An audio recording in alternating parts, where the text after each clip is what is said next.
Kukagua hali ya usambazaji wa umeme katika vitongoji.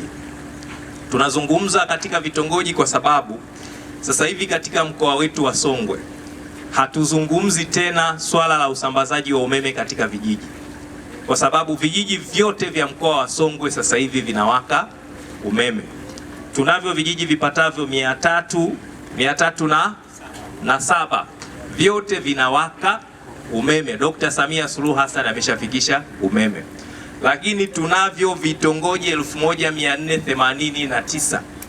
Kwenye vitongoji 1489 vitongoji vipatavyo 1073 tayari umeme unawaka kwenye hivyo vitongoji. Na sasa hivi iko miradi ambayo inagusa vitongoji 173 inaendelea. Manake tukimaliza hiyo miradi tutabakiwa na vitongoji kama 343 ndivyo ambavyo vitakuwa bado umeme hauwaki. Kwenye wilaya yenu hii ya Songwe tumeambiwa hapa kati ya vitongoji 205 walivyowasha umeme ni vitongoji 147. Vitongoji ambavyo bado hamjawasha umeme 45 vinaendelea. Vitongoji 13 pekee ndivyo ambavyo vitakuwa vimesalia. Kwa hiyo 13 hivyo bado havijapata miradi. Vitongoji 45 miradi yake inaendelea.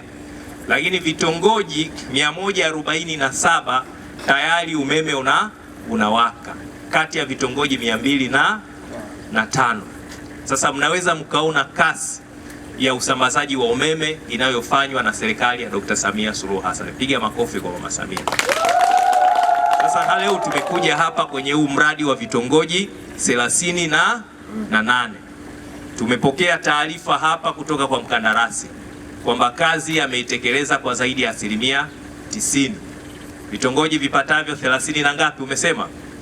35. Si ndio? Tayari umeshakamilisha. Vilivyo vitabakia vitongoji vingapi? Vitongoji vitatu pekee bado havijakamilika kutokana na changamoto za mvua. Sasa kwa sababu vitongoji 35 tayari wanasubiria watu wa TANESCO, niwaelekeze watu wa TANESCO, nendeni haraka kwa ajili ya kwenda kufanya ukaguzi wa kazi ambayo mkandarasi ameifanya. Wafanye ukaguzi, mkamilishe ukaguzi ili muweze kuruhusu sasa umeme kuweza kufika kwa wananchi. Lakini kwa sababu kitongoji hiki tayari hiyo kazi ya ukaguzi ilikuwa imeshafanyika, nikawaambia siwezi tu kwenda kukagua na kurudi peke yake. Ninachotaka kufanya pia nataka niwashe umeme pia kwenye hicho kitongoji kwa niaba ya vitongoji vingine. Kwa hiyo leo hii nitashirikiana nanyi tuwashe umeme hapa kwenye kitongoji chetu cha Kitontela kwa niaba ya vitongoji vingine, kwa sababu sasa hivi TANESCO pamoja na REA wanafanya operation ya umeme vitongojini. Tunapeleka kwenye umeme kwenye vitongoji, kwenye vijiji tulishamaliza, ili tuwasogezee wananchi huduma ya nishati ya umeme. Na huduma ya nishati ya umeme, ndugu zangu, sio anasa, ni mahitaji ya msingi. Na ndio maana rais wetu Mheshimiwa Dr. Samia Suluhu Hassan ameweka nguvu kubwa sana kuhakikisha kwamba Tanzania yote inafikishiwa huduma za umeme. Vijiji vyote Tanzania sasa hivi vina umeme.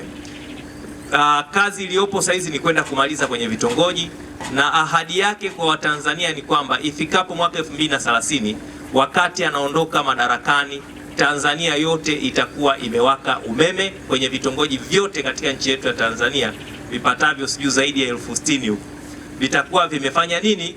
Vimeshapata huduma ya umeme. Anafanya hivyo kwa sababu anajua umeme ni mahitaji ya msingi, umeme ni uchumi.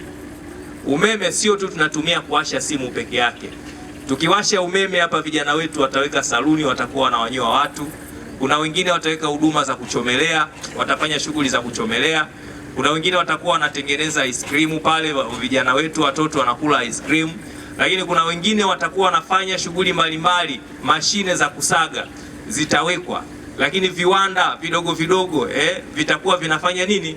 Vinaanzishwa, vinaweka kwa ajili ya kuchangamsha uchumi wa maeneo yetu. Na ndio maana Mheshimiwa Rais anafanya kazi kubwa kuwapelekea wananchi umeme kwenye maeneo ya vijiji, kwa sababu mwelekeo wake ni mageuzi na maendeleo ya wananchi vijijini kwa kupeleka huduma zile za kijamii ikiwemo umeme, huduma za maji safi na salama, huduma za afya, huduma za barabara, lakini hali kadhalika na huduma zingine ambazo zinagusa maisha ya kila siku ya nini, ya wananchi. Kwa hiyo sasa niwaombe, tumemsikia hapa meneja anasema changamoto ni wananchi kuunganisha umeme. Umeme tumefikisha lakini hatuunganishi. Na gharama ya kuunganisha ni shilingi 27,000. Gharama ni 27,000. 10,000 na 7,000.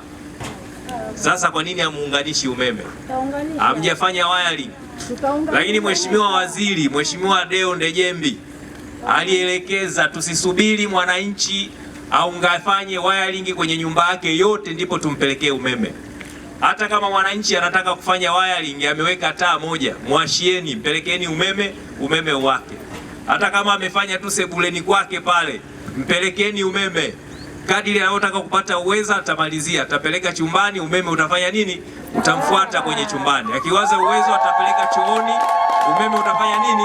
Utawaka. Tusisubiri wamalize kufanya wiring ya nyumba mzima, kwa sababu wakati mwingine yawezekana wanashindwa kuunganisha umeme kwa sababu wanashindwa gharama za kufanya wiring kwenye nyumba yote. Kwa sasa anakaa anasubiri kwanza amalize wiring kwenye nyumba yote ndipo aje kuomba umeme.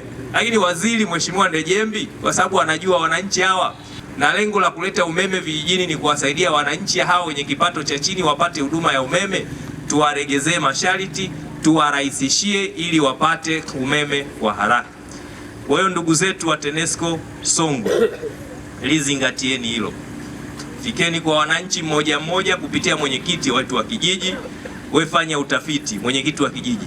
Wale wananchi ambao wameshafanya wiring kidogo bado hawajamaliza, wanasubiri kumaliza, chukua orodha yao, nenda kwa meneja, mwambie meneja, hawa wananchi tayari wamefanya wiring kidogo hawajamaliza, lakini tunaweza mkawafikishia umeme. Wao watawatuma watu wao ambao wanahusika na kupitia, watakuja pale na kuweza kukamilisha hizo taratibu za kuunganisha umeme ili wananchi waanze kuona matunda ya nini, ya kazi ya utendaji wa Dr. Samia Suluhu Hassan. Yeye mwenyewe akiweka taa moja tu pale sebuleni atasema ngoja niweke na chumbani. Kiweka na chumbani atasema kwa nini chooni huku kuna giza? Ataweka na chooni. Kwa hiyo mwisho wa siku anafanya nini? Ameweka umeme. Au unadanganya mama zangu? Jamani, uongo kweli? Itontela we. Nashukuru kwa kututembelea siku ya leo na Mungu awabariki. Samia tunamshukuru kwa kutuletea mahali hapa umeme. Baba, Mungu awabariki, awatetee katika maisha yenu. Kwa kututembelea kutuletea huu mradi wa umeme. Viongozi wa serikali wote mahala mlipo, Mungu awatangulia, asanteni sana. Rais wetu kwa kutupatia umeme pamoja na viongozi wake. Makofi.